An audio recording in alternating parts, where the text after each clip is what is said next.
I appreciate you having us here, and we're so appreciative to have been able to assist on this case. My name is David Middleman, and I'm the CEO of Authorum. We're actually the only company in the United States that can perform these kind of techniques fully in-house. Identifying suspects and unidentified persons from crime scenes is all we do. It's the only thing we do.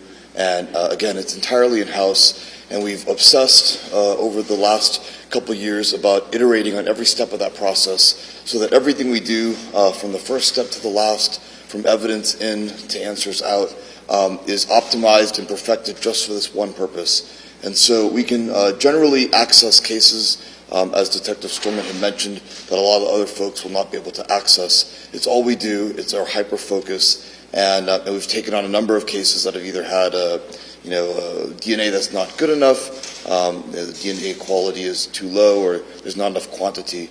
And it's times like this when we can help assist in a case as serious as this one, with as much collateral damage as this case has had, that it makes that iteration and kind of toiling away in the lab worth it.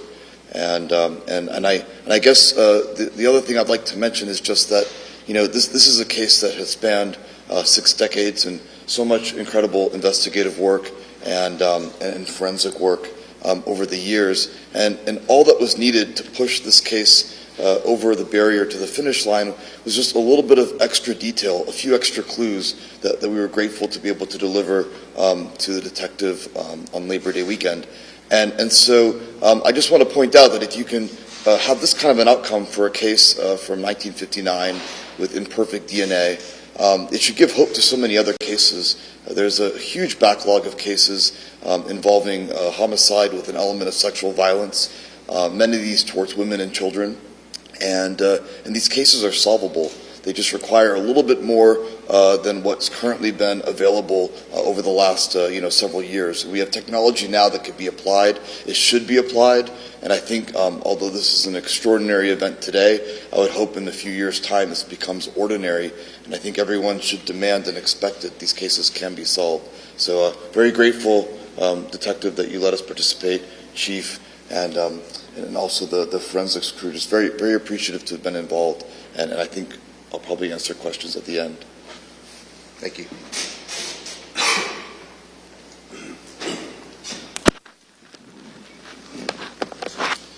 Good morning. This is a bittersweet moment for all of us, and definitely more bitter than sweet. You had the kidnapping of an innocent 9-year-old who was brutally and violently assaulted and murdered. A 9-year-old who had absolutely no concept of evil that exists. There are few crimes that are more impactful to a family member than the murder of a loved one. That crime is exponentially worsened by the unsolving of that murder. We have major crimes detectives that are absolutely relentless in their pursuit of our murderers. We have had many hands that have touched this case, from police officers to detectives, from multiple agencies, from all over the area. And while we weren't able to bring the suspect to justice in this case, it is our hope that at least by solving this case, it brings a measure of comfort and closure to the family, to the loved ones in the community as well. And it is just a testament to how amazing our major crimes detectives are. Every murder in this city is relentlessly pursued by our detectives. As you heard Lieutenant Tigan say, that if you commit a murder in the city of Spokane, you will always be looking over your shoulder, because we will never stop looking for you. So with that, I will have our MC, Lieutenant Tigan, coordinate questions. All right, that's the conclusion of our speakers. We'll go ahead and take questions now. If you could be very specific about who you would like to answer your question, that would be helpful, because some of us don't have the technical knowledge that others do. So let's go ahead and begin. Who would like to go first? Go ahead.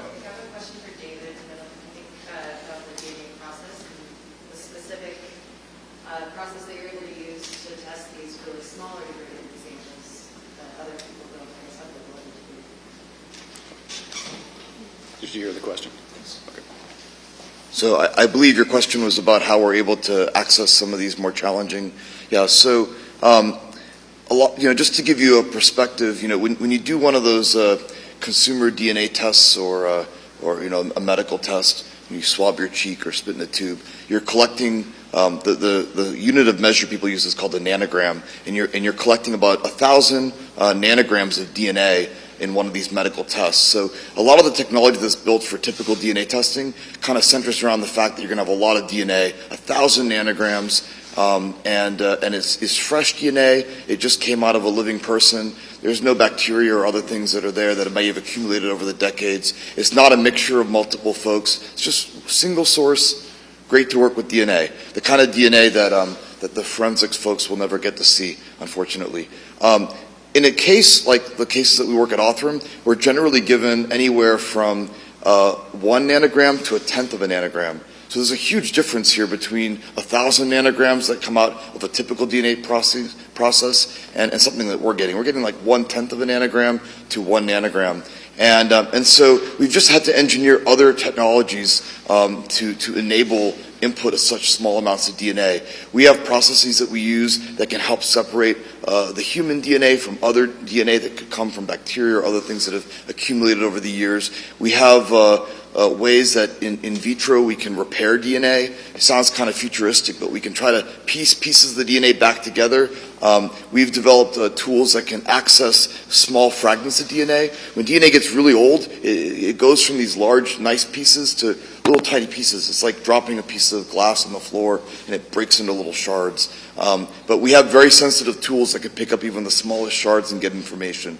And all of this is premised on a technology called DNA sequencing. It's something that's not widely used right now in forensics. I think it will eventually be used very widely in forensics. It took over the entire medical industry about 10 years ago, and I think we'll do the same in forensics. So just to say, lots of laboratory technique, a lot of computer wizardry as well to help sort out the data that comes off that machine to determine like what is the real DNA information versus what is the noise or error that you might see in a challenging to work with DNA. So probably more than you wanted to know, but as I had said, this is all we do, and so we can afford to over-specialize and really over-tune our approach to make sure that we can access quite literally any kind of DNA. As long as there's DNA, there's a good shot that we'll be able to pull some information on it that we could then deliver to a detective or to law enforcement.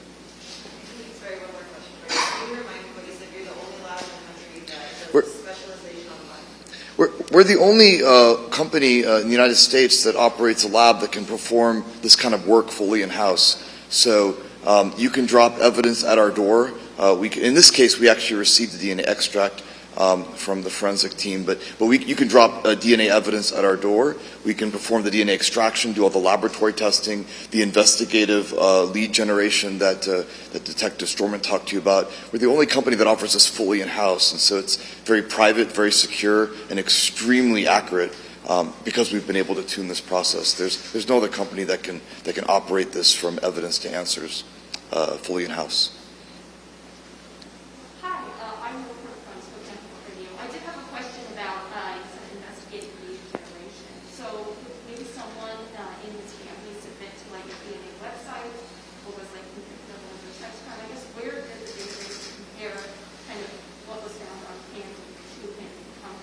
Yeah, that's a great question. So there are about 40 million folks that have tested their DNA for some application or another, maybe to learn about family, or they're adopted, they want to find their parents, or they're just curious, about their ancestry. And a very tiny sliver of those folks have taken their data and uploaded it to third-party websites where they do kind of more advanced comparisons. And if they're interested, they have the ability, at least in some of these databases, to opt in and participate in helping identify someone that has been unidentified for decades, or in this case, someone that could be the suspect in a crime. And so when we perform what they call a genealogical search with the profiles, the DNA profiles that we build, we're searching a subset of folks that have tested their DNA before, but also have affirmatively consented to help identify the next unknown person from a crime scene.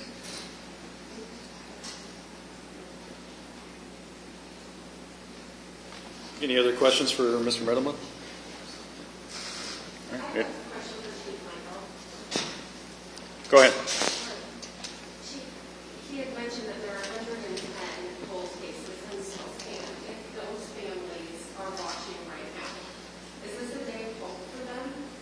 Yeah, absolutely. And I'd let Sergeant Storment answer that as well. Since he led this effort, he also is an integral part of our major crimes unit. But one thing I will tell you in talking with our major crimes detectives is they really start to take ownership for solving these cases. It becomes personal for them. And what you'll hear from a lot of our major crimes detectives is that they never stop thinking about it.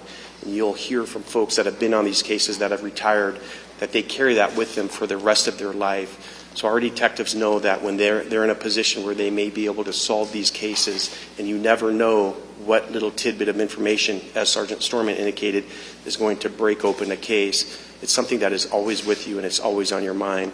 So for those who have been family members or loved ones of someone who has been murdered, we will never stop trying to find out who committed those crimes. I have one other question for you, Sergeant. Do you remember exactly how you told Candy's family that it had been solved?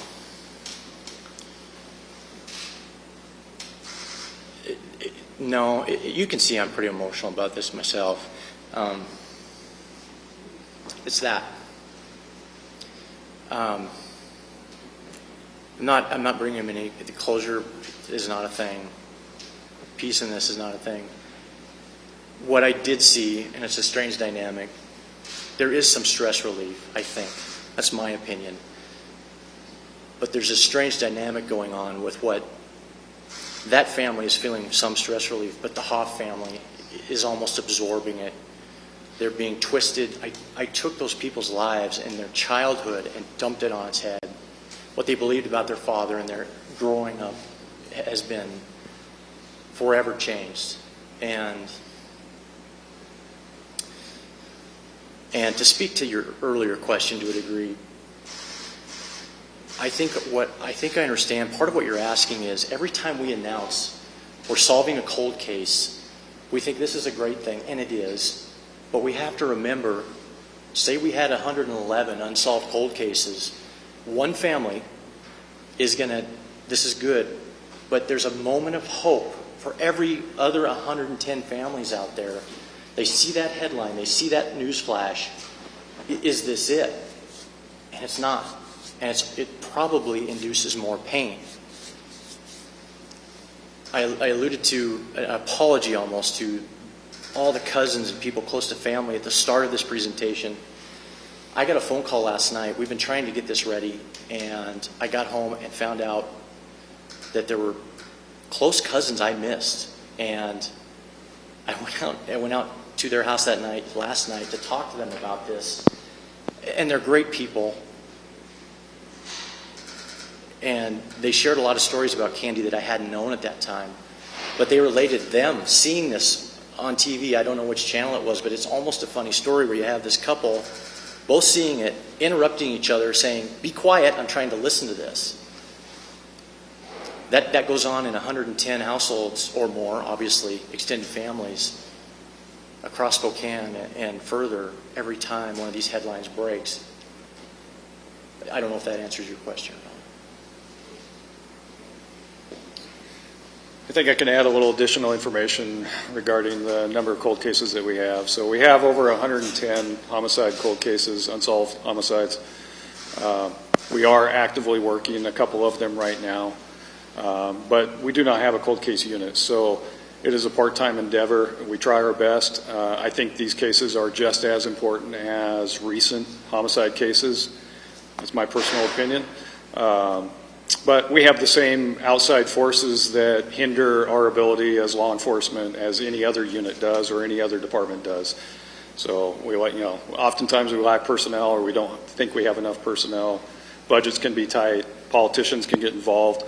But it has we have an extreme desire of justice, and we will always strive to solve these cases in whatever capacity we can do that in. But specifically, yes, we do have a couple more cases that we're working at right now. Success like this, is there a push to get a designated cold case unit? Well, there always is, but it's always about priorities, right? So it is what it is. We have detectives that are able to do it, and that's what we're doing. Any other questions? I had two questions, probably for Sergeant Storment.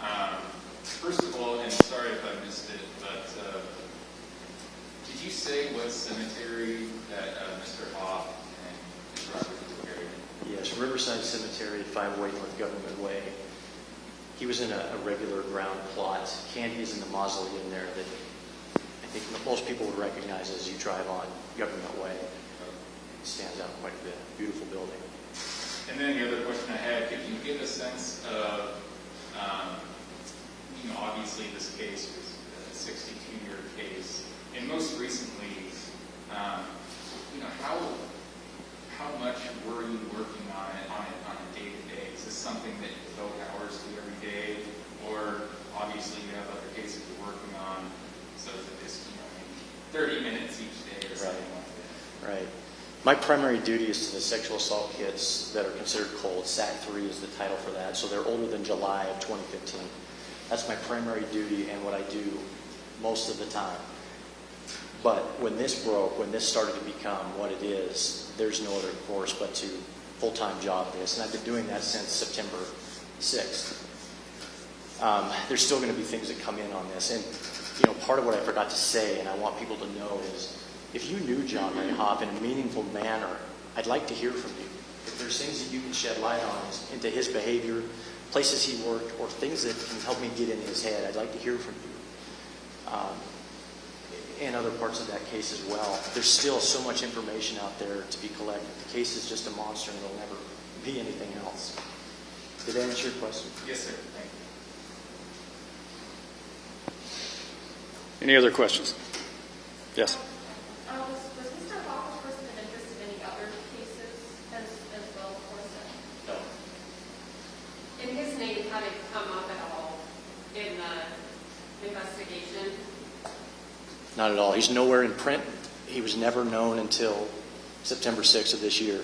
You reminded me of an interesting point that I forgot to cover in this case. One of the typical questions that come up, is there a relation to John Ray Hoff and Candy Rogers? And we're all thinking no, right? Believe it or not, there is a relation. And it is, I want to put the classification in here so we don't make assumptions. It is coincidence because in 1959, Spokane is a smaller place and West Central is a small community. We go back to the Campfire Girls Association and the Bluebird Girls. John Ray Hoff has a stepsister who is 10 years old and also a member of Campfire. She happens to be Candy Rogers' big sister in the organization, helping her to become a bona fide Campfire Girl. This now adult has racked her brain and done her best to help with this investigation, but she does not believe there's a point where they would have interacted. He's a grown man and she's a child.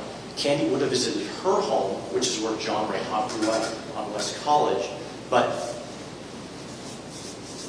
she recalls an event where she sat next to him crying and voicing aloud her utter devastation for Candy having been killed. And that's as much as she can remember about. 62 years is a long time to ask anyone to remember anything, but she's made her best efforts, and I find her perfectly genuine. She is devastated by this as well, and has no guilt in this, in my opinion. Is there clarity at this point? Like you said, it's been so long, but how the two did end up meeting that day? I mean, was he driving around the area and he saw her? That's a great question, and the term of certainty I brought up a couple times. I'll give you my opinion to a degree, and I'm not going to go too far into the weeds on this, because at the end of the day, everybody's going to get to read what I've read, and there will be room for disagreement with me on this, because I can't achieve perfect certainty in it.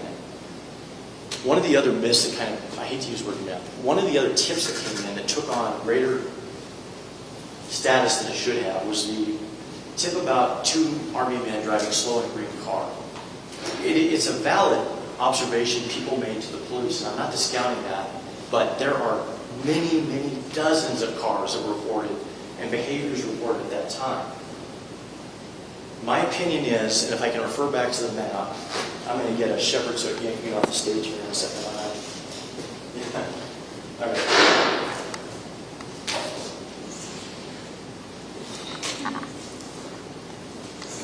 Candy's alive at about 6:30 p.m. with relative certainty, but there's a large variable in here.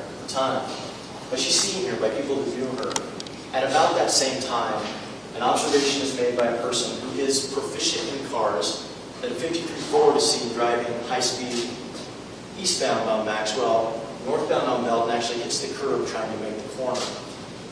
At that same time, roughly, I'm dealing with these big variables in time, Stanley Newt, Candy's grandfather, is out looking for her, walking across Belt, and I'm not sure exactly where, but somewhere right in here, with another man looking for her, and actually has to jump out of the way for a car headed northbound in a reckless manner. We don't have great descriptions of the cars. I don't know what the computing power is as far as tracking down make and model at that time in 1959. Even today, if we needed to go 7 or 8 years back, we're not going to find anything. So take that for what it's worth. Just because I'm the guy that has the case file right now doesn't mean I'm right. It's my opinion, and I hope people do dive into this and find interesting observations as well. There is room for disagreement and room for conversation on it. It's such a massive case file. I'll be interested to see what people come up with. It took several days for her body to be found. Do you believe she was killed that night, or is... So, for the purposes of this disclosure, this press conference, a lot of families watching it, and I'm not going to talk about that today. It's a good question, but I don't know that I can get through it, to be honest.